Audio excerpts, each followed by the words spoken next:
You can see in the next question, question number 7. What is the given information? See. Here you can see there are two circles with center x and y. See. This one is a circle, smaller circle with center x. This one is bigger circle with center y. दोन circle दिसतात तुम्हाला, एकाचा centre x आहे, एकाचा centre y.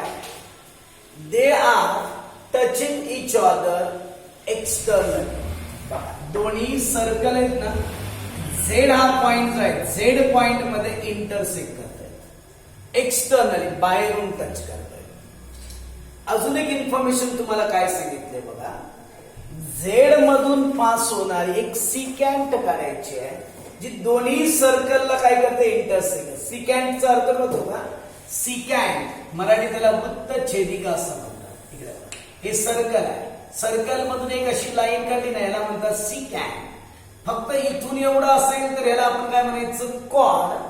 आणि ती सर्कलच्या बाहेर गेली की त्याला काय म्हणतात, सिकॅन्ट असं म्हणतात. कळतंय, या लाईनला म्हणायचं सिकॅन्ट. तसं इकडे बघा, या झेड मधून या दोन सिकॅन्ट काढलेले आहेत बघा, याला सिकॅन्ट म्हणतात बघा, ही आणि ही. दिसतंय तुम्हाला? मला सांगा, ही या सर्कलला कुठल्या पॉइंट मध्ये, ए मध्ये इंटरसेक्ट करते आणि या सर्कलला बी पॉइंट मध्ये इंटरसेक्ट करते, असं तुम्हाला क्वेश्चन मध्ये दिलेलं आहे. कळतं का क्वेश्चन काय काय सांगितलंय? दोन सर्कल आहे, झेड मध्ये इंटरसेक्ट करताय, झेड मधून काय करायचं सांगितलंय, म्हणजे झेड या पॉइंट मध्ये टच होतात एकमेकांना. झेड मधून एक सिकॅन्ट ड्रॉ करायची, जी एम एक्स सेंटर असणाऱ्या सर्कलला ए पॉइंट मध्ये इंटरसेक्ट करताय आणि वाय सेंटर असणाऱ्या सर्कलला बी पॉइंट मध्ये इंटरसेक्ट करताय. मग तुम्हाला प्रूव्ह काय करायला सांगितलंय बघा, then prove that radius X A, हे जॉईंट केलं बघा, X A parallel radius Y B, हे आणि हे या दोन रेडियस, मराठीत आपण रेडियसला काय म्हणतो, त्रिज्या असं म्हणतो, या दोन पॅरलल आहेत. हे तुम्हाला प्रूव्ह करून दाखवायचं. एकदम सिंपल टॉपिक आहे आणि हे ऍक्टिव्हिटी बेसवर क्वेश्चन आहे. याच्यातल्या बऱ्याच गोष्टी त्याने टेक्स्टबुक मध्ये दिलेल्या आहेत, तसंच मी लिहिलेलं आहे. फक्त काही ठिकाणी फिल इन द ब्लँक्सच्या फॉर्म मध्ये दिलेलं आहे. जरी फिल इन द ब्लँक्स दिलेलं असेल ते तुम्हाला पहिल्यांदा समजूनच घ्यावं लागणार आहे. बघूया कशा प्रकारे प्रूव्ह करून दाखवतो. काय प्रूव्ह करायचंय, एक्स ए आणि बी वाय या दोन लाईन्स आहेत ना बघा, हे आणि हे दोन पॅरलल आहे, हे तुम्हाला प्रूव्ह करून दाखवायचं आहे. कसं दाखवता, एकदम सिंपल, कोणी सॉल्व्ह करायला एवढं सोपं आहे. फक्त आपल्याची लेंथ मोठी वाटते. इथे सपोर्ट पण दिलेला आहे बघा, व्यवस्थित बघा. By theorem of touching circle, by theorem of touching circle, points X Z and Y are collinear. लक्षात घ्या, जेव्हा दोन सर्कल एकमेकाला टच करतात ना, तेव्हा त्यांचे सेंटर आणि हा टचिंग पॉइंट हे तिन्ही एकाच लाईन मध्ये असतात. यालाच म्हणतात कुठला theorem, theorem of touching circle. काय करतं लक्षात का, जेव्हा सर्कल एकमेकाला टच करतात तेव्हा त्या दोघांचे पण सेंटर, हा याचा सेंटर, हा याचा सेंटर, आणि दोघांचा टचिंग पॉइंट कुठला आहे, झेड, हे तिन्ही एका लाईन मध्ये असतात, म्हणजे कॉलिनियर, एक रेषीय असतं बघा. By theorem of touching circles point X Z and Y are collinear. हे बाकी सगळा टॉपिक दिला होता, फक्त इथे दिला कॉलिनियर. मराठीत फक्त इथे म्हणतात एक रेषीय. एक रेषीय आहे. कोणकोणते पॉइंट, एक्स झेड आणि वाय एका लाईन मध्ये आहे. एवढं तरी तुम्हालाही समजेल. आता व्यवस्थित लक्ष द्या. हा पॉइंट बघा, अँगल एक्स झेड वाय तुम्हाला दिसतो का बघा, एक्स झेड ए, एक्स झेड एक्स झेड ए, हा अँगल इकडचा हा, आणि दुसरा कुठला, बी Z Y, B Z Y हा अँगल. मला सांगा, हे दोन्ही अँगल कॉन्ग्रुएंट असते. कोणत्या टाईपचे अँगल आहे, अपोजिट अँगल्स. काय म्हणतात त्याला, विरुद्ध कोन. दिसतात तर दोन्ही अँगल आहे बघा, हा अँगल आणि हा अँगल. याचं नाव काय घेतलं, एक्स झेड ए, आणि याचं नाव काय घेतलं, बी झेड वाय. झालं.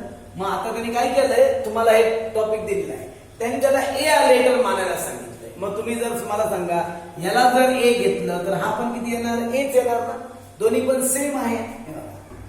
इथे त्यांनी हा टॉपिक डॉट डॉट फॉर्म मध्ये दिलेला आहे. मग मला सांगा जर याचं मेजरमेंट ए असेल तर या दोघांचं मेजरमेंट ए येणार, कारण दोन्ही पण कॉन्ग्रुएंट आहेत. बघा हे दोन्ही पण ए आणि ए घेतलं, लेटर मानलंय बरं का. ओके, मग इथे घेतलं लेट असं मानलंय, मानू असं मराठी निदान असेल तर मानू. ओके, इथेपर्यंत तुम्हाला कळलं हे दोन अँगल ए आणि ए आहे. आता एक चेक करूया. मला सांगा या ट्रायंगल कडे दिसतं तुम्हाला अँगल ए एक्स झेड मध्ये. बघा मी हा अँगल सेपरेट करतो ट्रायंगल. बघा इथे बघा, इथे ए आहे, इथे एक्स आहे, इथे झेड आहे. ओके, मला सांगा इथे बघा एक्स ए आणि एक्स झेड, एक्स ए आणि एक्स झेड या दोन्ही साईड ही आणि ही साईड सेम असणार, कारण दोन्ही पण एकाच सर्कलच्या रेडियस आहेत. बघा एक्स ए आणि X Z both are the radius of the same circle. एकाच वर्तुळाच्या त्रिज्या म्हणजे आपोआपच सेम येणार. म्हणजे segment X A congruent segment X Z radii of same circle. मराठीमध्ये एकाच वर्तुळाच्या त्रिज्या रेडिया ऑफ सेम सर्कल. मग मला सांगा जर या ट्रायंगल दिसतो का, ट्रायंगलच्या दोन साइड कॉन्ग्रुएंट असतील की नाही तर त्याच्या अपोजिट अँगल पण कॉन्ग्रुएंट असणार. मग मला सांगा याच्या अपोजिट हा अँगल आहे, मग याच्या अपोजिट हा अँगल आहे, मग हे दोन्ही अँगल पण सेम येणार की नाही. साइड सेम असल्या की नाही त्याच्या समोरचे अँगल पण सेम असतात. मग मला सांगा या दोन साइड सेम आहे, मग हा अँगल आणि हा अँगल दोन्ही सेम येणार. मला सांगा हा अँगल ए आहे, मग हा पण किती येणार एच येणार आहे. कळतं का. या ट्रायंगल मध्ये एक्स झेड आणि एक्स ए या दोन लाईन्स सेगमेंट सेम आहेत की नाही, म्हणून याच्या समोर हा अँगल आहे, याच्या समोर हा, हे दोन्ही अँगल सेम येणार. म्हणून पुढचा बघायला therefore angle X A Z. बघा angle X A Z is equal to angle X Z A. हे दोन्ही अँगल किती आलं मला सांगा ए आलं. इथेपर्यंत बघा कुठे प्रॉब्लेम असेल तर. आता सेम पलीकडच्या सर्कल मध्ये जा. इथे बघा या सर्कल मध्ये मला सांगा वाय बी आणि वाय झेड हे पण दोन सेम असेल की नाही, दोन्ही पण रेडियस आहे का. बघा segment Y B congruent segment Y Z. Y B आणि वाय झेड सेम आहे. सपोर्ट काय दिलेला आपण रेडिया ऑफ सेम सर्कल. मराठीमध्ये इथे लिहिले बघा एकाच वर्तुळाच्या त्रिज्या. मग आता मला सांगा इथे पण बघा जर ह्या दोन साइड सेम आहेत मग यांच्या समोरचे अँगल पण सेम असणार ना. मग याच्या समोर अँगल ए आहे की नाही, इथे ए घेतलं होतं ना, मग याच्या समोर तर अँगल एच येणार आहे. म्हणजे दोन्ही अँगल पण सेम येतील का. म्हणून बघा इथे दिलं therefore angle B Z Y. पुढे बघा बी झेड वाय दिसतो का, B Z Y is equal to angle Y B Z. दोघांना पण अक्षर घेतलं ए, ह्याला सपोर्ट करता बघा आयसोसेलेस ट्रायंगल थेरम. समद्विभुज त्रिकोणाचे प्रमेय. इथे पण वर पण बघा आयसोसेलेस ट्रायंगल थेरम. मग याला नंबर 1 दिलाय, याला नंबर 2 घेतलाय, याला नंबर 3 घेतलाय. तुम्हाला डायग्राम मध्ये पण दिसतं का चेक करा. बघा हा आणि हा अँगल सेम होता, अपोजिट अँगल्स होते. इथे तरी कळलं हे दोन अँगल सेम का, कारण या दोन साइड सेम होते की नाही म्हणून हे दोन अँगल सेम आहे. इथे बघा ह्या दोन साइड सेम आहेत की नाही, मग याचा अर्थ हे दोन अँगल सेम आहे. पण याचा अर्थ तुमच्या लक्षात येईल का हा अँगल ए आहे, हा पण अँगल ए आहे, मग हे दोन्ही अँगल पण सेम आलेच ना. म्हणून बघा फ्रॉम 1, 2 and 3 कुठले कुठले अँगल बघा X A Z angle X A Z is equal to angle कुठला घेतला बघा वाय बी झेड. म्हणजे हा आणि हा अँगल सेम दोन्ही जर सेम असतील फ्रॉम 1, 2 and 3 1, 2 आणि 3 वरून काय प्रूव्ह होणार नाही का हे दोन अँगल सेम आहे.